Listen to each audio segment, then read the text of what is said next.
This is Zeus. Plant your Perth.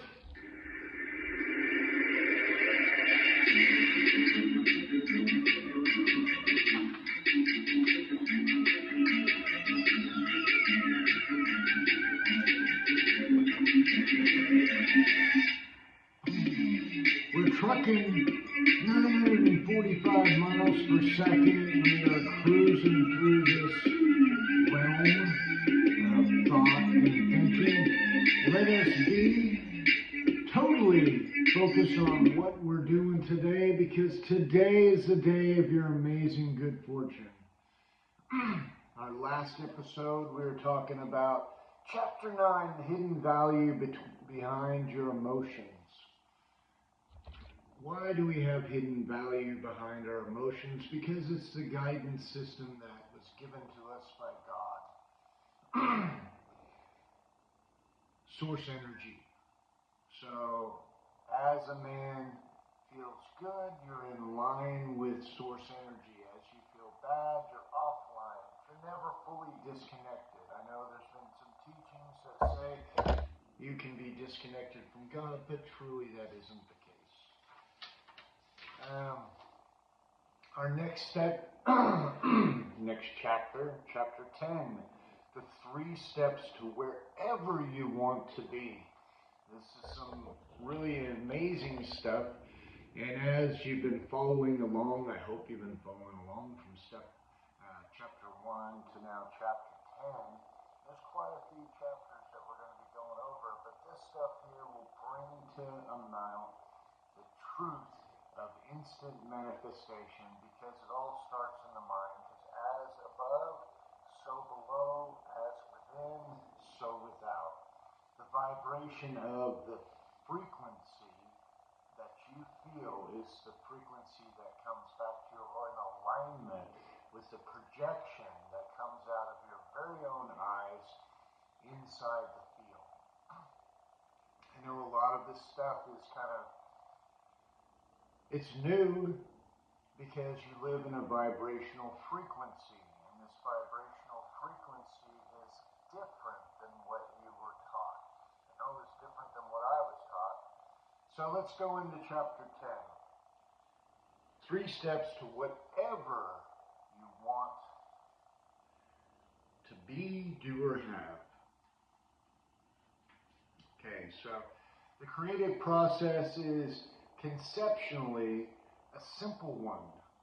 It consists of just 3 steps. 3. Step 1, you ask. That's your work. Step 2 is not your work. The answer is given. Step 3 is your work. The answer which has been given must be received or allowed. You have to let it in. That is the process. First one is yours, you ask. Second one is the universe. Third one is yours. You have to let it in. So, step 1, you ask. Because of this wonderful and diverse environment in which you are focused, step 1 comes easily and automatically, for this is how your natural preferences are born.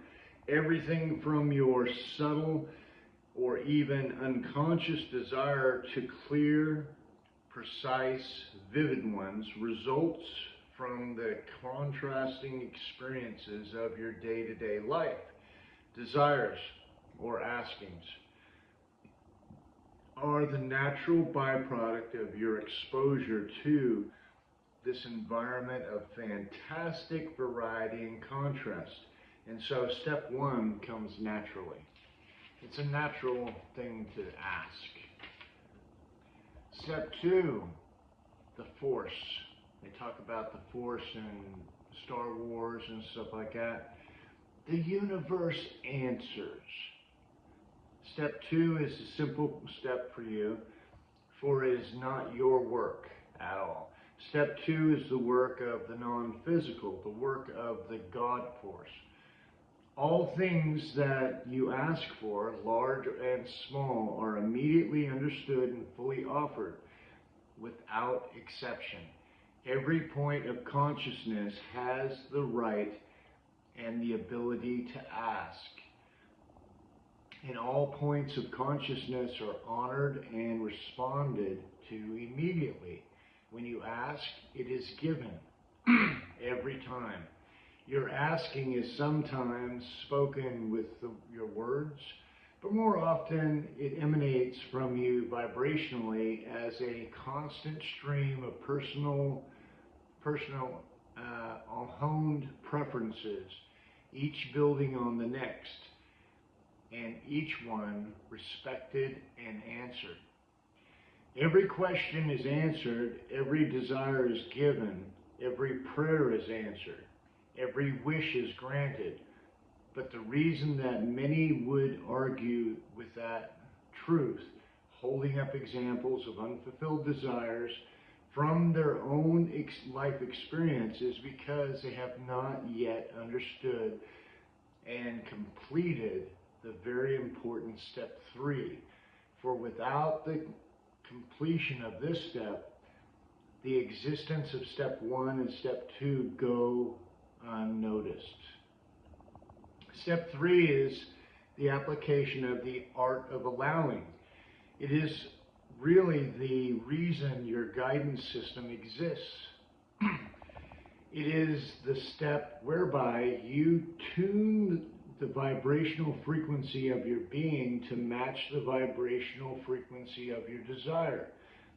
It is the same way that your radio tuner must be set to match the frequency of the broadcasting station that you wish to hear. The vibrational frequency of your being must match the frequency of your desire. And we call that the art of allowing. That is, allowing what you are asking for. Unless you are in the receiving mode, your questions, even though they have been answered, will seem unanswered to you. Your prayers will not seem to be answered, and your desire will not be fulfilled. Not because your wishes have not been heard, not because your vibrations are not a match, so you are not letting them in. Every subject is two subjects, wanted and not wanted. Every subject is really two subjects. It's like the coin. There is that which you desire and the lack of it.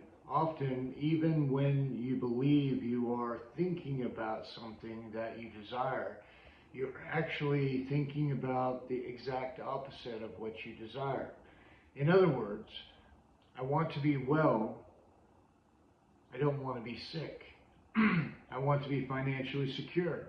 I don't want to experience shortages of money. I want the perfect relationship to come to me. I don't want to be alone. What you think and what you get is always a perfect vibrational match. So it can be very helpful to make a conscious correlation between what you are thinking and what you're manifesting into your life experience. But it is even more helpful if you are able to discern when you are headed, even where you are headed, even before you get there. Once you understand your emotions and the important messages that they are giving you, you will not have to wait until something has manifested in your experience to understand what your vibrational offering has been. You can tell by the way you feel exactly where you are headed. Your attention must be on it, not on the lack of it. The creative process is occurring whether you are consciously aware of it or not, because of the variety of contrast of your experience. Continual new preferences are being born within you, and you are, even without knowing it, broadcasting them as requests. And in the moment that you broadcast a preference, source energy receives your vibrational request and, by the law of attraction, offers immediate responses which you must then align to vibrationally. The reason that you are not always aware that your desires have been answered is because there's often a time gap between your asking, step 1, and your allowing, step 3. Even though a clear desire has emanated from you as a result of the contrast you have considered.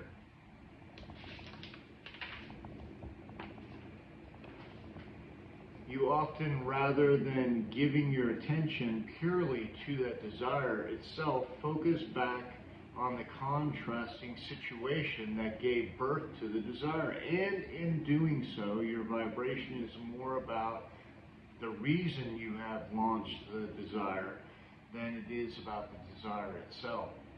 For example, your automobile is getting older and is beginning to require frequent repairs. And as you begin to notice its fading beauty, you find yourself desiring a new car.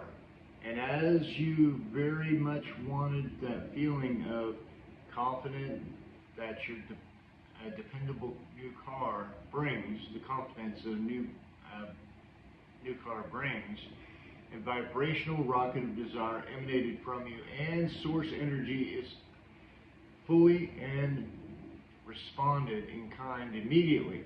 But because you are not consciously aware of the law of the universe and the third step process of creation, that fresh, exhilarating feeling was short-lived for you. So instead of immediately tuning your attention toward the fresh new desire and continuing to ponder the idea of the delicious new vehicle, thus achieving vibrational harmony with your new idea, you look back at the vehicle you currently own, pointed out the reasons that you desire the new car. The old car no longer pleases me, you conclude, not realizing that in looking at the unpleasing car, you are tuning your vibration back to it and not forward to the new car you desire. I really need a new car, you explain, pointing out the dents and the cracks and the undependable performance of the old one. With each statement of need and justification for a new car, you unwittingly reinforce the vibration of your current unpleasing situation, and in doing so, you continue to hold yourself out of vibrational alignment with the new desire and out of the receiving mode of what you're asking for. As long as you are more aware of what you do not want regarding the situation, what you do want cannot come to you. In other words, if you are predominantly thinking about your beautiful new car, then it is steady making its way to you. But if you are predominantly thinking about your undependable current car, your dependable new car cannot move towards you. It may seem difficult to make the distinction between actually thinking about your new car and the beauty and beating the drum of the old car. But once you are aware of your emotional guidance system, this distinction will be very easy for you to make. Now you hold the key to creating your every desire. Once you understand that your thoughts equal your point of attraction, and that the way you feel indicates your level of allowing or resisting, you now hold the key to creating everything that you desire. It is not possible for you to constantly feel positive emotion about something and have it turn out badly, just as it is not possible for you to consistently feel bad about something and have it turn out well. For the way you feel will tell you if you're allowing your natural well-being or not.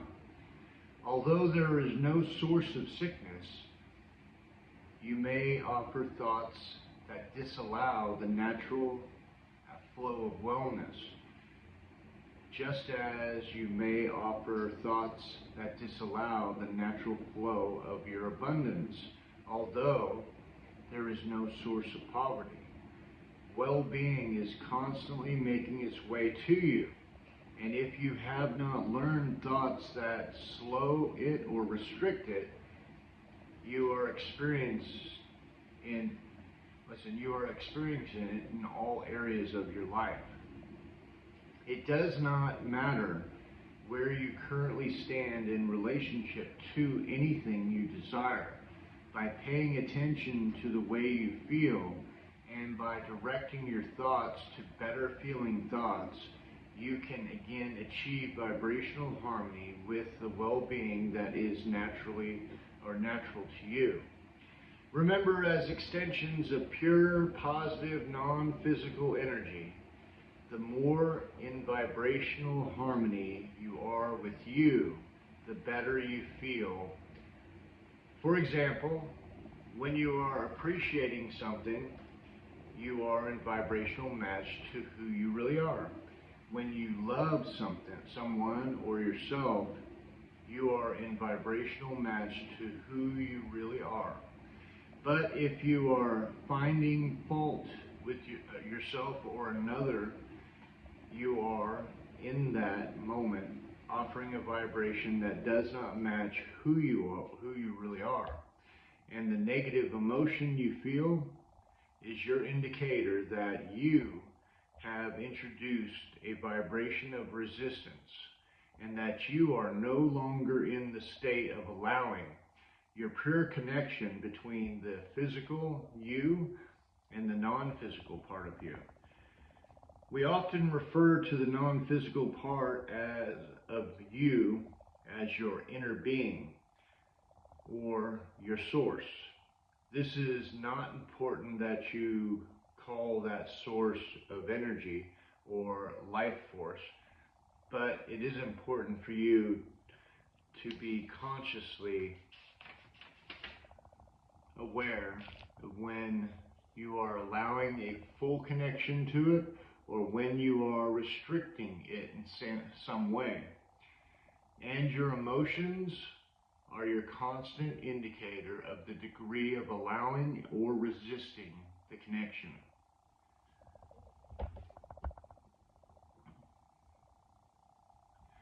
Yeah, that's some